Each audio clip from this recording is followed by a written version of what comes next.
His process would be funded by the sale of the byproducts. Selling the water would be a bonus. It means we will enter into an off-take agreement with the mine.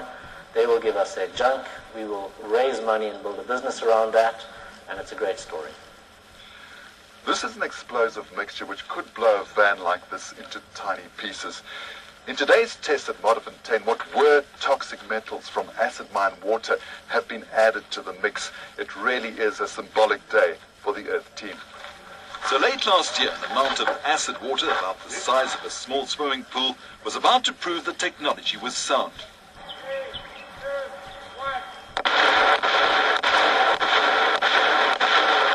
Richard says the government should test a range of technologies rather than choosing one size fits all.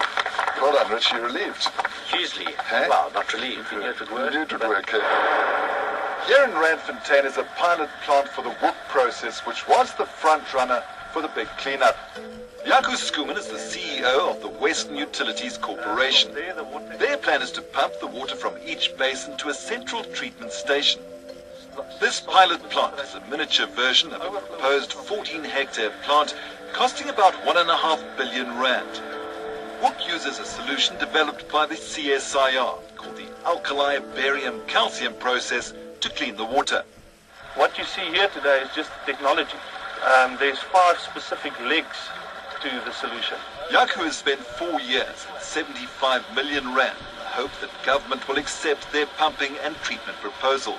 But they have faced a barrage of criticism because the only way they could fund it was to sell 100 million litres a day to Rand Water at a profit.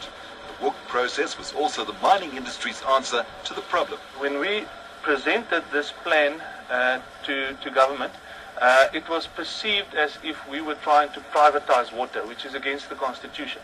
That was obviously not the intention. We were tasked to find a long-term self-sustainable solution for the mining houses. Well, the way they put it, you were taking taxpayers' money to subsidize the agreement and then making a profit from it.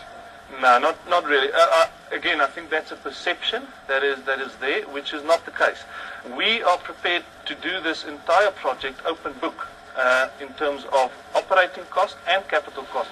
Well, loads of proposals and ideas, but here's something that is working right now, reverse osmosis with a few tweaks, and it's already supplementing the local water supply.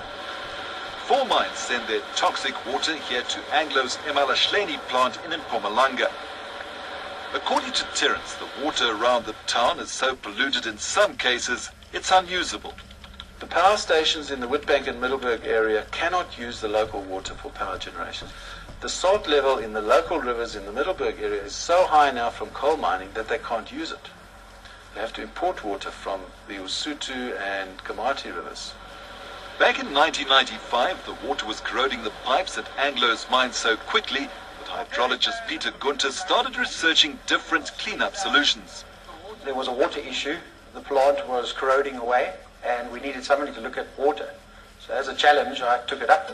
The result is this R500 million plant that's won awards for its innovation and is sending high-quality water to eMalahleni residents. Now, those local residents have to trust you. They can trust us.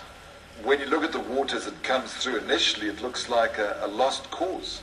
Reverse osmosis technology has the ability to remove anything from water.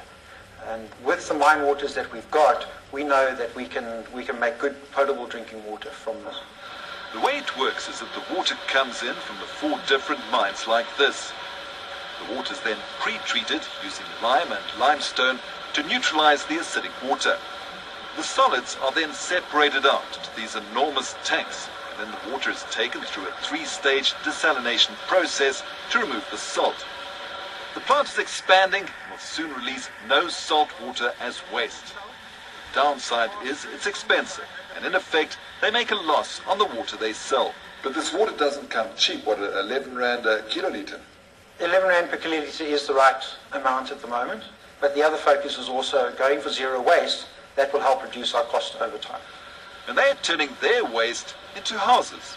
One of the ideas that we came up with was, instead of just disposing of a waste for eternity, is what can we do? Gypsum and housing are synonymous with each other, so we've now built 66 houses out of gypsum. That was your first there? And that's the first house, demo house, that's been there for 2.5 years. houses, explosives, fertilizer. South Africans have found innovative ways to turn the toxic tide into an opportunity and create jobs at the same time. We could turn our acid mine drainage problem into an opportunity, but do our leaders have the vision?